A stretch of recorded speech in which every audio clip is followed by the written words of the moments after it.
ایک دفعہ کا واقعہ ہے کہ امام احمد بن حنبل رحمہ اللہ امام شافعی رحمہ اللہ کے ہاں مہمان بنے۔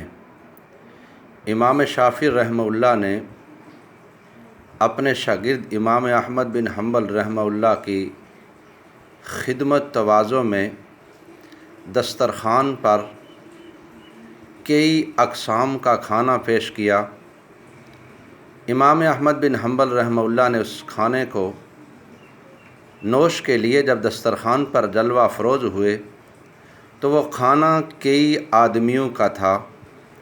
امام احمد بن حنبل رحمہ اللہ نے وہ سارا کھانا نوش کر لیا، اور جب برتن خالی گھر واپس جاتے ہیں، امام احمد بن حنبل کے کھانا کھانے کے بعد امام شافعی رحمہ اللہ کی بیٹیاں آئیں، انہوں نے دسترخوان کو اٹھایا اور خالی برتن گھر لے گئیں۔ دل میں کئی طرح کے اشکال پیدا ہوئے۔ امام شافعی رحمہ اللہ اپنے شاگرد امام احمد بن حنبل رحمہ اللہ کو عشاء کی نماز کی ادائیگی کے لیے ساتھ لے کر جامع مسجد میں پہنچے، اور بچیوں نے اپنے والد محترم کے مہمان شاگرد امام احمد بن حنبل رحمہ اللہ کے لیے بستر بچھایا اور چارپائی کے پاس لوٹا پانی کا بھر کے رکھ دیا۔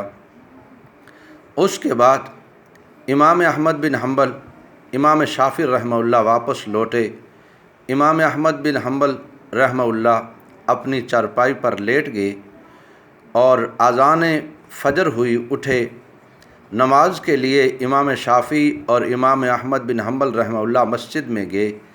بچیاں بستر درست کرنے کے بہانے سے آئیں اور آ کر دیکھا امام احمد بن حنبل رحمہ اللہ کی چارپائی کے پاس پانی کا لوٹا بھرا ہوا تھا، اور جب نماز سے مہمان بھی اور میزبان بھی امام احمد بن حنبل اور امام شافعی رحمہ اللہ واپس گھر آئے، امام شافعی رحمہ اللہ سے ان کی بیٹیاں سوال کرتی ہیں، ابو کیسا آپ کا شاگرد ہے؟ رات کو دسترخوان پر جو کھانا گیا کئی آدمیوں کا تھا تو اکیلا کھا گیا، اس کے بعد اس نے زیادہ کھانے کی وجہ سے تہجد کی نماز بھی نہیں پڑھی۔ امام شافعی رحمہ اللہ کے دل میں بھی اشکال پیدا ہوا۔ جا کر اپنے شاگرد امام احمد رحمہ اللہ سے سوال کیا، اے امام احمد کیا وجہ ہے؟ تہجد کی نماز فوت ہو گئی۔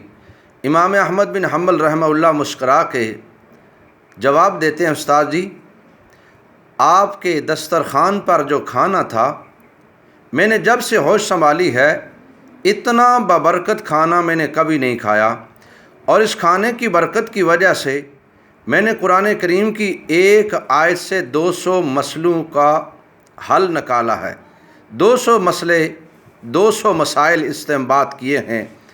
امام شافعی رحمہ اللہ مسکرا کر شاباش دیتے ہیں، اور امام احمد بن حنبل رحمہ اللہ بھی خوش ہو جاتے ہیں۔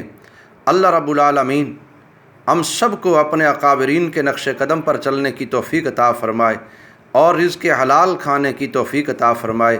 اگر آپ کو یہ ہماری آج کی ویڈیو پسند آئی ہے تو ہمارا چینل عبدالمجید ندیم عباسی کے نام سے اس کو سبسکرائب کریں اور لائک کریں اور شیئر کریں۔ اللہ ہم سب کا حامی و ناصر ہو۔